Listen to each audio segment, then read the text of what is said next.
Hello, you absolutely awful, ugly bunch of reprobates. Morning. Welcome to today's hashtag GunnerTalk. It's going to be a bit of a long-winded one today, guys. Although it was a slow day on the old social media yesterday, for me personally, I spent 30 seconds on there yesterday and I came straight off. There were subjects flying around that I have zero, and I mean a big fat zero interest in. So yeah, I got cracked on with other things yesterday, but there's a lot of talking points that a few of you guys fired at me yesterday, and you want an opinion on, different to your own, maybe similar to your own, but you want. So let's crack on with them. These, like I say, this might drag like a seal's arse for you. I apologise, but I've got to try and answer everything I can. So this will probably be my longest Gunner talk I've done. So strap yourselves in, guys. Let's do this. Today, first big talking point. It's back, baby, it's back. The World Cup is back. And I, for one, am extremely excited about it. Strap me down, strap me up, get it in there, bang, World Cup's back. Big game, big game. Good luck to you if you're French or Belgian. I'm sure you're shitting it like I am for England tomorrow. I think this, to be fair, on overall play of what I've seen in the World Cup, I think this would have been the right final. I think they've been the best two teams in it, looked the most solid, got the most talent as an overall squad. So it's a shame it's a semi, but it might mean England become a finalist, so I'm not too upset about that from a selfish point of view. My prediction for this game, I always try and look at things. If somebody came to me and said, Si, here's £5,000, stick it on something, what would you do?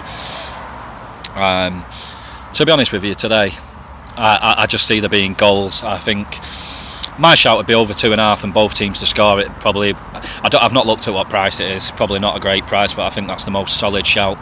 Or both teams to score if you can get around even money for that. I would have thought it's probably a 94 on shot or something. So over 2.5 and both teams score is probably the better value. And maybe if you want a cheeky swing, 2-1 either way as a correct score shout. I can't split them. If it was a percentage of 100, I think it's sort of 52-48 in France's favour. Really tricky to split, and I'm just going to enjoy it for what it is. I don't care who goes through. I think England in open play, if we get to that point of the final, let's not say any swear words, touch wood at the moment. I think either of these in open play will struggle against. As I've said, I've not been overly impressed with England. I think we've been winging it so far. I think we're killer on dead ball stuff, but shit in open play we've created next to nothing. So I'm not going to get too far into the England thing. I'll talk about that tomorrow when it's our game. So this one I'm looking forward to. Don't care who wins, just looking forward to the spectacle of it. And I think it's another little notch on the bedpost of this World Cup. I think it's been absolutely brilliant watch. I've only missed one game myself while I've been away. And yeah, I think it's been a classic World Cup, my favourite since Italia 90. And yeah, I think it's nothing but good things to say about it. I thought while Russia were in it, things would be nice and friendly, and I thought once they went out, it might get a bit nasty over there. But I've got a few colleagues that are over there at the moment. I could have been over there myself. I chose not to go over there and have a bit of time off. As you know, busy. I'm always busy through the season, so I take it as a chance to have a couple of months to myself. But yeah, those guys have all said it's been wonderful over there. Atmosphere's been great. There's been a little bit of trouble, but there is in my local Wetherspoons on a Friday, so that's not a big deal. And I think overall it's been a success, and fair play to the Russians. I think they've done a great job of organising it and put on a fabulous tournament. And I'm great to see that football's the overall winner. And it sort of overshadowed the dinosaurs moaning about the VAR stuff. I've gave you my opinion on that in a previous Gunner talk, that I think there's a flaw in the system, not the technology. The human element is my issue with it. So if you want to get my take on that, look at a previous Gunner talk in my description and you'll find it. So yeah, that's the World Cup.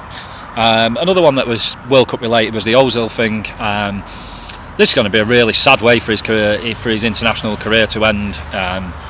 In my opinion, it's a completely religion/race thing. Him and Gundogan shot themselves in the foot over the Erdogan thing, but that's their belief and their right and their opinion. I don't think personally it was a reason to scapegoat him. and see the end of his international career this way. In my own humble opinion, he's one of the best German players they've ever been. He's possibly the best number 10 they've ever produced. He's the best. He's close behind Bergkamp for me as one of the best creative players I've ever seen and most naturally talented at Arsenal. In a selfish way, it benefits us if his international career is over. I just think it's a sad way for it to end. This guy should go out on a high. There's a reason they keep voting him German Player of the Year, and there's a reason he's a World Cup winner. It's not because he's got boggly eyes and he's useless. So it's a silly one for me. He gets nothing but love and support from me, and yeah, if it turns out that's the end, it's sad, but it benefits us. So it's a win, but I'd prefer to keep seeing him playing in a German shirt, to be honest. Right, let's get on the Arsenal related stuff. Slightly Arsenal related, non-Arsenal related. First off, Wilshere, Jackie boy, off to West Ham. I told you he would be a couple of weeks ago. I knew he'd stay in London. You got the likes of respected journalists, our good buddy Nexus, who we'll talk about in a bit, telling you he was off to Fenerbahce. Alright mate, nice one. Never happening. I'm not a journalist, but I talk to people in the game. That's my job. I was told on good authority he'd stay in London. He's got a young family, so I don't think he'd want to be moving them across the earth. His family are West Ham fans. Makes perfect sense. I think it's a great deal. I wish him nothing but the best of luck. I hope he can stay fit and really prove himself to everyone that isn't an Arsenal fan. We all know what he's capable of on his day. The fitness thing for me, he played plenty of games last year. So I hope that's not a concern for him anymore, and I hope he can show his best 40-50 games a season, and definitely play himself into the England setup. And although England are going well, I think they missed a trick not taking him or Shelby. But let's get off the England subject. But yeah, Jack mate, I'm sure you're watching this after Jerry Mikhail or whatever you're doing today. Good luck to you, buddy. I'm sure, like most Gunners, I wish you the greatest success, mate. I hope you can stay fit and really prove yourself. And I think it's a brilliant deal both ways. I think West Ham are getting a top player, better than what they've already got.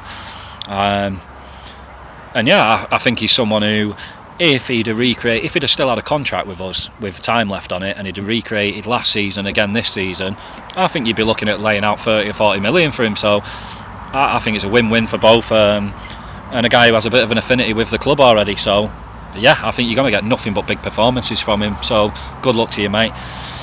Let's get on to the directly Arsenal related stuff. Is today going to be #Torreira Tuesday? I don't know, guys, to be honest. I've not had any information for a couple of weeks. My last bit of info was the Ramsey stuff, being told that that's going to get ironed out by the end of this week, definitely by the end of next week. Whether we get an announcement on it, I don't know, but that's the time frame we've got to sort this. So yeah, #Torreira Tuesday. In my opinion, it's been a done deal for a while, and I don't really care about the formalities. I go off what I'm told. I got a bit bored of talking about him. My airline was here, I think, when I first mentioned him, so you can see what he's done to me.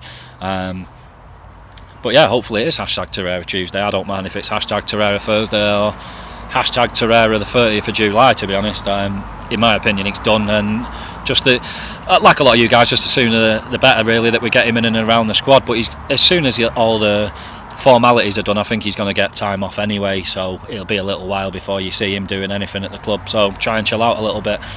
A little sneaky one, Guendouzi. Really hope he doesn't turn out to be a doozy. It's interesting that a few weeks back we were on the Adley thing, and it seems like we can't get Adley, let's just fool the fans and we'll get another who most looks like him. Let's get the next Sideshow Bob Lovechild in. I don't honestly believe that guy's a bit of fun. Yeah, completely different player, centre defensive mid, centre mid, young, talented. I don't know anything about him, guys, I'm not going to lie about it. Never heard of him before, never seen him play. I'm not going to bother watching YouTube compilations because I think they're a load of shit, and don't give you any indication of what sort of player you're getting, to be honest. Somebody could do a YouTube compilation of my football skills and make me look like Neymar, and I certainly ain't Neymar, more Julian Dix than Neymar. So I'm not going to waste any time on that. I'll just see what he does when he's at the club. I think he'll definitely be in the first team setup. And I'd like to sort of see, I'm happy for us to sort of maybe lose out in the long run in Premier League accomplishments next year, if we gain as a squad in terms of giving young lads a chance, I wouldn't mind if we bombed out in all the cups. Well, not bomb out, I don't want to see us go out in the first round or anything, but I wouldn't mind us getting sort of quarter-finals to a few things, playing purely pretty much kids and the odd old head in there. And I think that'd be best for the club in the long run. Although it might not look great in the short term, I think the benefits we'd reap further down the line outweigh for me the short term gains. So I'd be quite excited to sort of see him and an Ainsley centre mid pairing, to be honest. I want to see these guys get a chance, and I don't want to see what I saw last year, which is players we know ain't going to improve taking their spots and maybe mean that they go out the door to get their chances. So yeah, those two. I'm going to get onto the squad in a minute. Sam Greenwood. So one of you clever little so-and-sos, I saw, and it came to me yesterday, I thought, fucking hell, him and Sam Greenwood. One of you guys, hats off to you, by the way, definitely, mentioned these two 5 or 6 weeks ago and said, keep your eye out on these guys with relation to Arsenal. I'd love to shout you out, but I can't remember and I can't find that tweet. But whoever you were, if you see this, get in touch with me, because I want to shake your hand, because that was incredible bit of journal work or sniffing out news. That's impressive. Another kid I know nothing about, he's coming from Sunderland, he's a striker. And we'll let us see what he does. Joe Lopez was one I mentioned to you a while back, good 6 weeks, 2 months ago, who'd be coming in, 15-year-old left back. Obviously that's a future one, 3, 4, 5 years down the line. But what's nice about this is you're seeing the club make moves for the immediate future and the long-term future at the same time, which is nothing but brilliant in my opinion. And once again, hats off to Unai and the boys, because they're doing a stellar job in my opinion. They're not messing about at all. A lot of work had to get done quickly this window, and they've done it. And I still think they've left themselves sort of 5 weeks to mess about and get a one, maybe. I think definitely one more name in the door. So yeah, that's interesting for me. The squad as it stands at the minute is something I was asked about. I think we're looking pretty solid now. I don't think we look like title challengers, but I don't think that's our modus operandum for this year anyway. For me, realistically, just getting back in the top four and a decent Europa run and domestic cup run is what we're looking at. And I think we've got a squad to achieve that. The only squad I think stronger than ours now is City's. And they're stronger than anyone, so we're in that bum fight with everyone else for the other 3 spots, Liverpool, United, Chelsea, Spurs. So I think we've got enough to get back in the top 4, definitely with how it stands at the minute. A lot of you asked me what I think still needs to happen. I still think, as I told you guys, I get bits of information, I don't get loads of it, I'm not in the know, I just work in the game. So I can get some tidbits of info, and I was told as soon as Unai turned up that there'd be six in and 2 out. That looks like 5 in now and none out at the moment, so there's still 2 to go out from the first team and 1 to come in. So I'm just going to have a little look over that now. So my little list that I scribbled down, I'd like to see Cech gone, but that's not happening realistically, so let's just not talk about that. He's staying. Big Dave Ospina, he's definitely going. We might get a couple of million for him and his wages off, so that's a bonus, and good luck to him wherever he goes. So he's gone, and I think he's one of the definite first teamers to leave. Then you've got 2 guys in the likes of Jenko and Joel Campbell, who in my opinion are both definitely going. And I don't really care that they're going. I can't believe they're still collecting a wage from this club, to be honest. It makes me have the hope that I could still become an Arsenal player at my age. And I'd happily sit on the bench and cut up the oranges for 40 grand a week. So Unai, if you're looking for that, mate, give us a shout. I'll come and play for half what them lads are getting, and you might even see me on the pitch once every blue moon, you never know. So yeah, I see those 2 guys going. That's where I drew a little line, and then it gets interesting underneath that for me.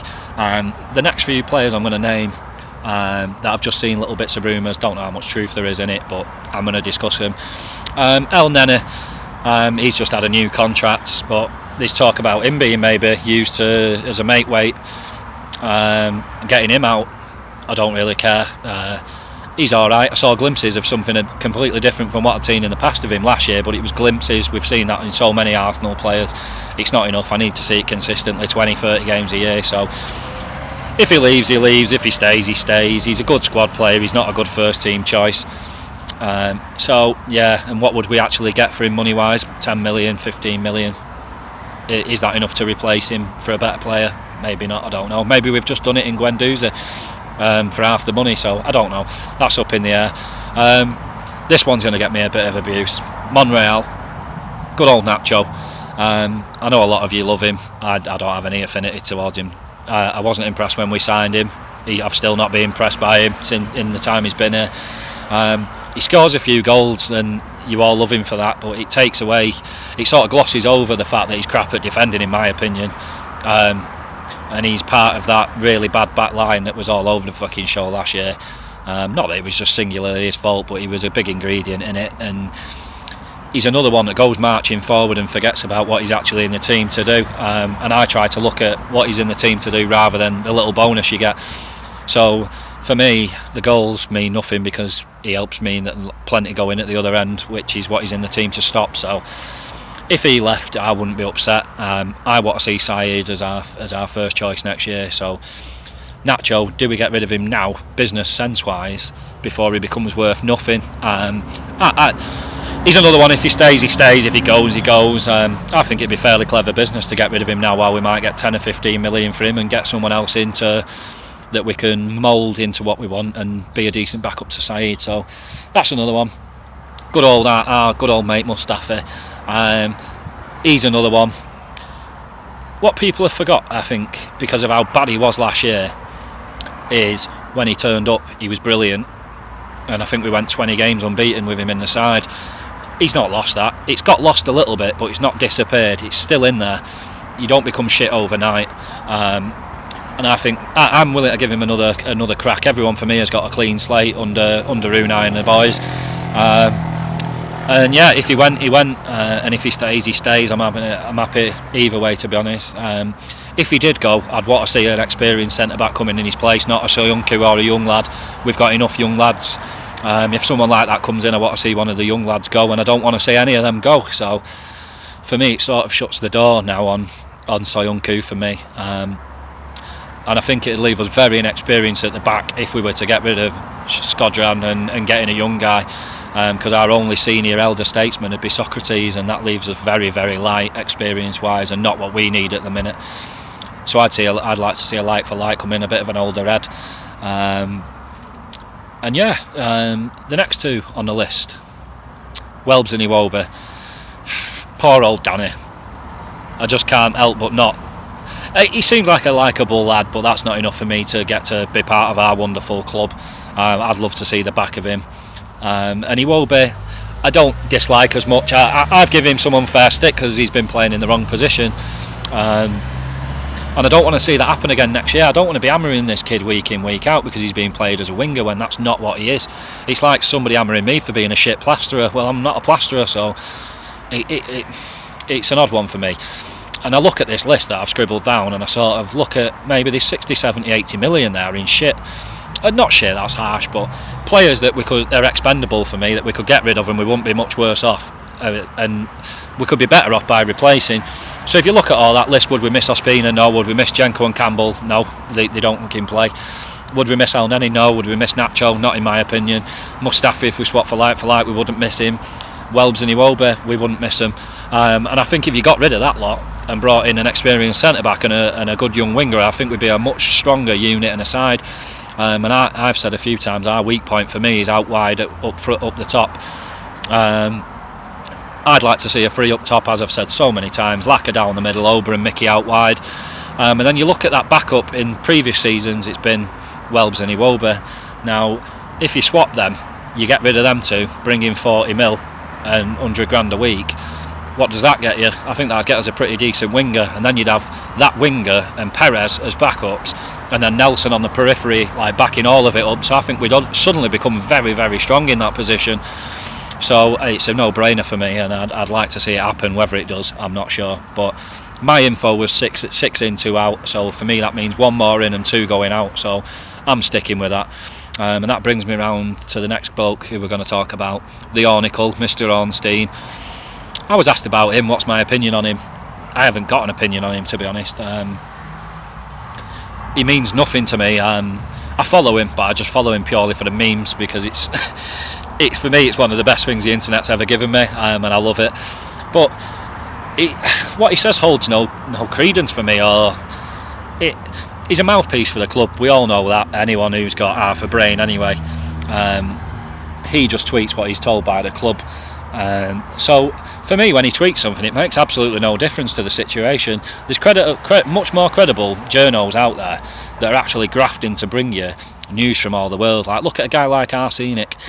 Doesn't try to be in the know. He just tries to give you as much information as possible from around the world. I mean, I've seen a bit where people chat to him and say, are you really one guy? If he's one guy, he must live with his fucking eyelids stapled open full of a Red Bull, because I don't know how he does it. But tip my hat to you, sir. Great effort. People say, oh, that's not true, this isn't true, and give him a bit of stick. Look, the guy's not trying to bring you, he's trying to bring you facts, but not everything. All he's trying to do is bring you as much information as possible for you to then make a decision out of.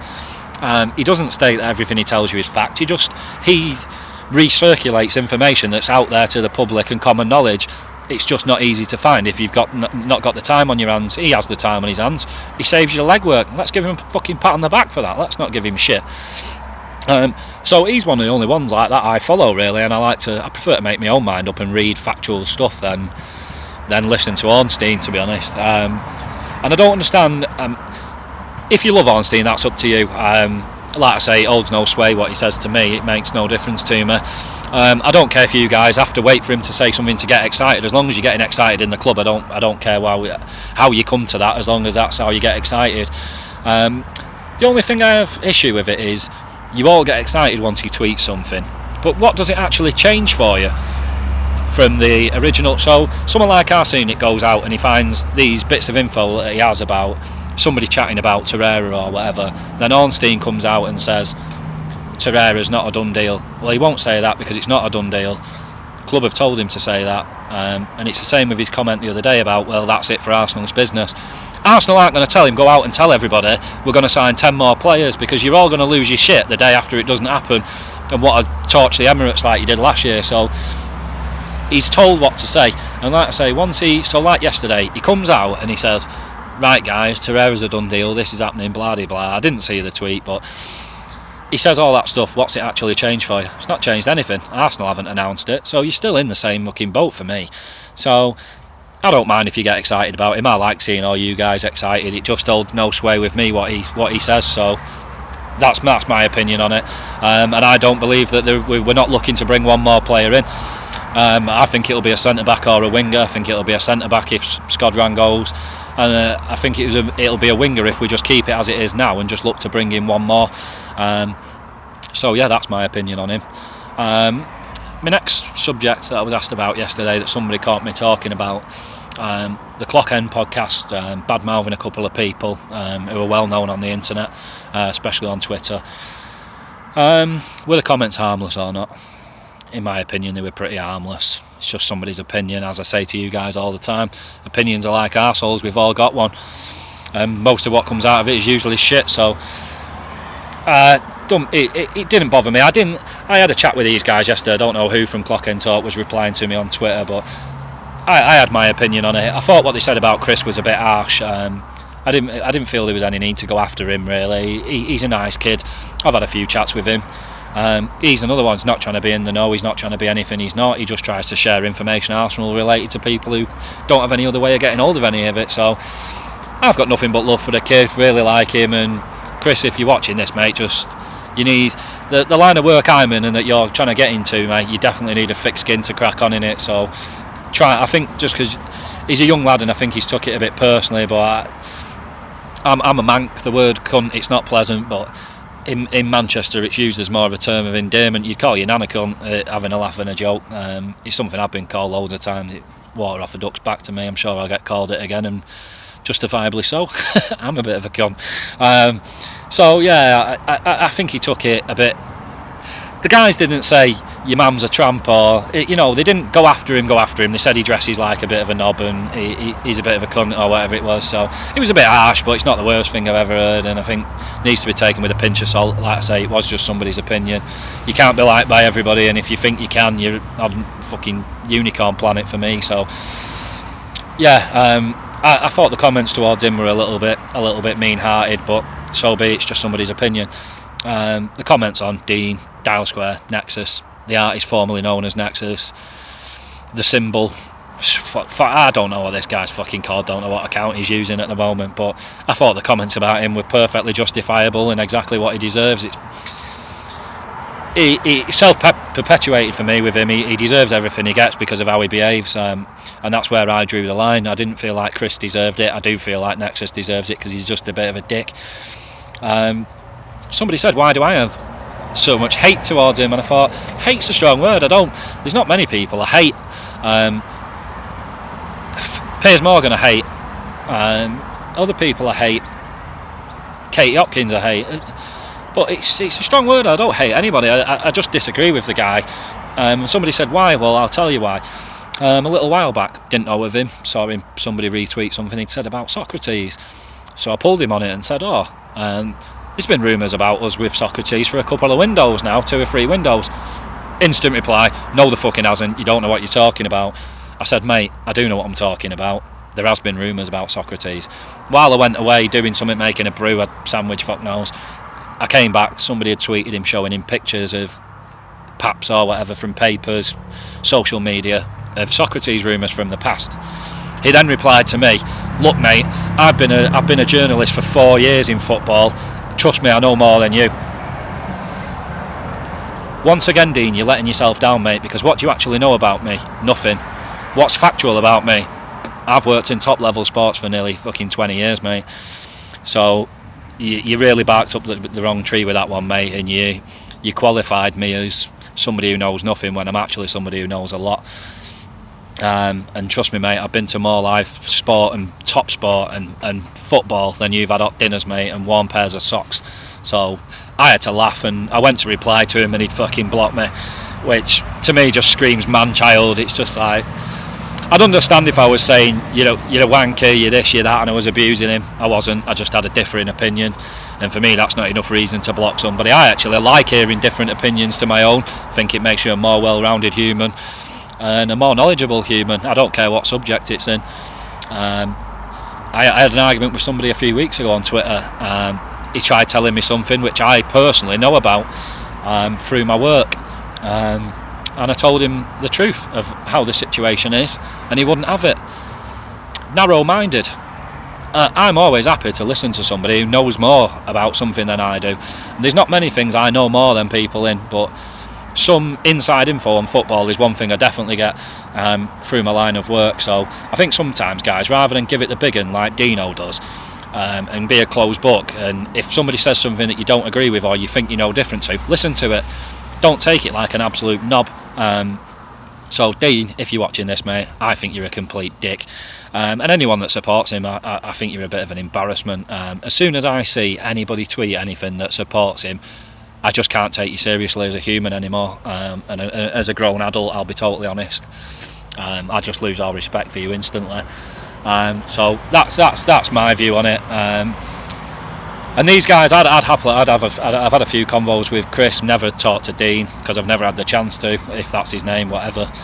Petulia, I don't know what his actual fucking name is or which account he's using at the minute. One of his numerous ones. But maybe, mate, maybe you'd learn more by being open to people. I could have helped you get a job if you were looking to get one in this game. I've got plenty of people who I could have put you in touch with high up the tree that could have helped you out. So sorry, mate, but you're the only loser in that one.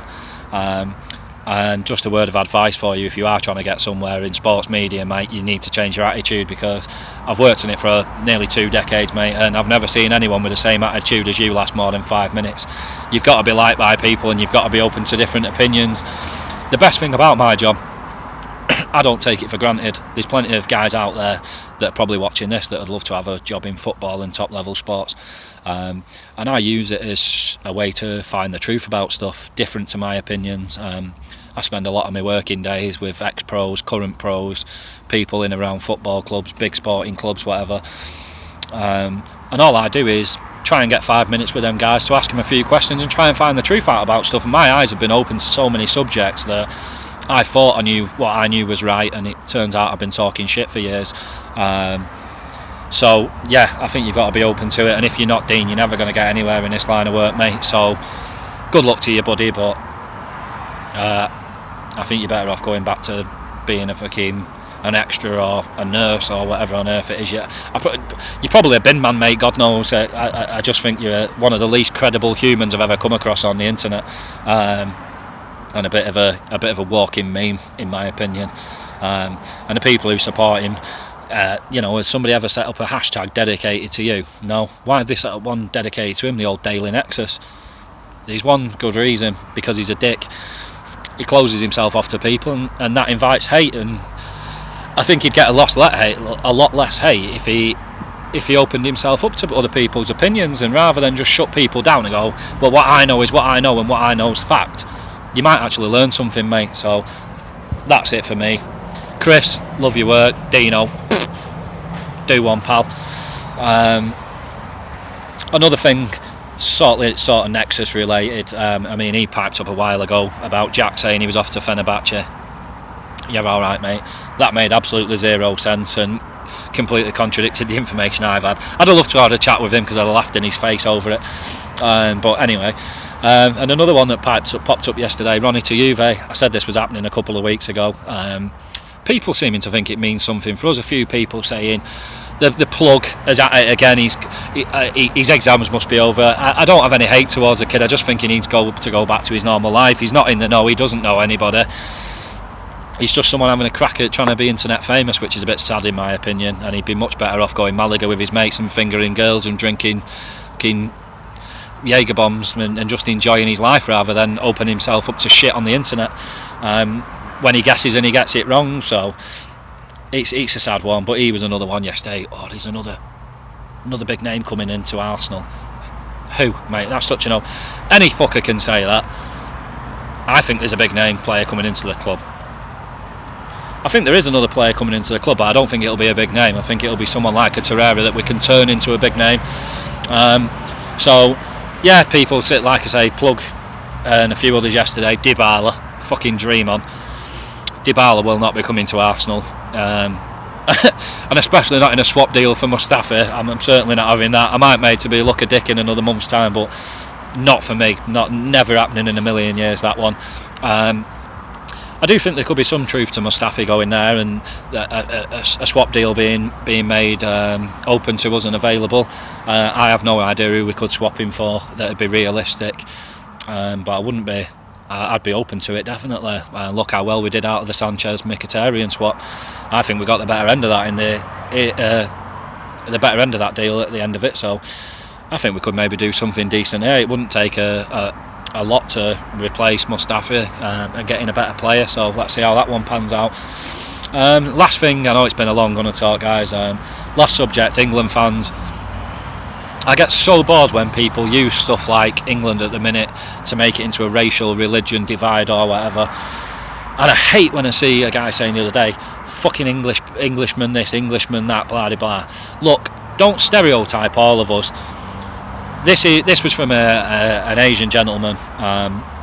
You don't like that stereotype when everyone says, well, all Muslims are terrorists. Something I don't agree with. There's good and bad in any walk of life. Good Arsenal fans, bad Arsenal fans. Good Englishmen, bad Englishmen. Good Muslims, bad Muslims. Like I say, you wouldn't like it if somebody stereotyped you all as terrorists. So don't stereotype all Englishmen as pissed up dickheads that like to smash stuff, because that's not the case. I'm certainly not like that, never have been. And if you want to come for a pint with me or a lemonade, feel free and I'll show you we're not all like that, and we can just enjoy England and the World Cup without being dicks. These people aren't football fans for me. They're someone that use the World Cup as an excuse to drink Carling in the sun and act like dickheads and let their inhibitions go. I'm loving the World Cup. I'm loving that England are going far in it and they're doing well and they've surpassed expectation, all the rest of it. But would that mean I ruined somebody else's day? No, it doesn't. It's only a game at the end of the day. These videos that everyone's seen circulating about people jumping on an ambulance and jumping on a guy's taxi and smashing it up. Why? Why the fuck would you do that in the right mind? Because you're a dick. That's it for me. Fucking plain and simple. You're just a bit of a dick. It's got nothing to do with football, England, fucking whatever. These people are just dicks. And I always like to treat people how I treat them and vice versa. And I wouldn't get pissed up and climb all over someone's car smashing it to bits, because I'd be absolutely fuming if I came out to mine on a Monday morning to go to work and it was absolutely trashed. So show respect to people. You know, we can all walk around town centres, my hometown, Manchester, Salford, London, wherever. You can celebrate and love England going and doing well and it's coming home and all that. On the pavement, you don't have to do it in the road, stopping traffic. You don't have to. You've got to remember, not everyone cares about the World Cup, not everyone gives a shit. Why ruin somebody else's day over your belief? Don't do it. You know, if you don't believe in, you know, LBGT rights and all that, well, you know, if they were putting a parade on, do they trounce down the middle of the road, jumping on buses and acting like dicks? No, they don't. They just get on with it peacefully, knowing that it's a choice. You know, you're either part of it or you're not. You don't have to like it. You don't have to hate it. So I find it all a bit embarrassing, to be honest. And yeah, guys, enjoy England. Enjoy having a drink. Enjoy the sunshine. Don't ruin. You know, don't make that at the cost of somebody else's day, and especially not at the cost of the fucking livelihood. You know, some poor bastards worked hard for the things they've got in life, whether it's a big biro or a fucking Bentley, whatever it is, they've worked hard for it. So don't ruin that for somebody, please. And like I say, if you're out in the town centre, stay on the pavement and do it. Stay away from people. I saw a video of a guy climbing a load of fans surrounding somebody just on the way home in the car, and then they jumped on his bonnet and this guy drove down the road and fucking launched him off it. And I'd have done the same. You've got to realise this is scary from a non-football fan's point of view. A big gang of idiots, usually shirtless, pale as shit, can of beer in their hand, talking bollocks. That's intimidating to a lot of people, and I think a lot of football fans and these sort of people that are once a year fair weather football fans need to realise that. So just rein it in a little bit, guys, and just enjoy it. Let's make this something where we come together as a nation, not let it divide us. You know, it's been a rough time in England the last couple of years, so let's say, like, right, he nailed it the other day. There's going to be so many people that can't wait to rip the shit out of English people when it all goes wrong, if it does all go wrong, and it's not coming home. It's definitely coming home though. Excuse me. But if it's not, there'll be plenty of people ready to hammer us. So just fucking enjoy it for what it is while it's there, please. And that's it from me today, guys. I wanted it to be positive today. It's not. It's been a lot of whinging, fucking rambling on or whatever. I apologise for that, but sometimes you've got to take the rough with the smooth. That's what cropped up yesterday from you guys, so it's what I've discussed. Shit, this has been a fucking long, arduous journey, and I'm sorry I've dragged you through it today, but that's it. That's everything I've got to say on the issues. Hope it's helped answer a few questions for you. And yeah, guys, please keep hashtagging GunnerTalk and sending me your questions on Twitter. And yeah, please keep subscribing, retweeting, sharing, whatever. Much love to you guys. Have a top day. Enjoy the football tonight, especially if you're French or Belgian. Good luck to you. And come on, you Gooners. Peace out, people.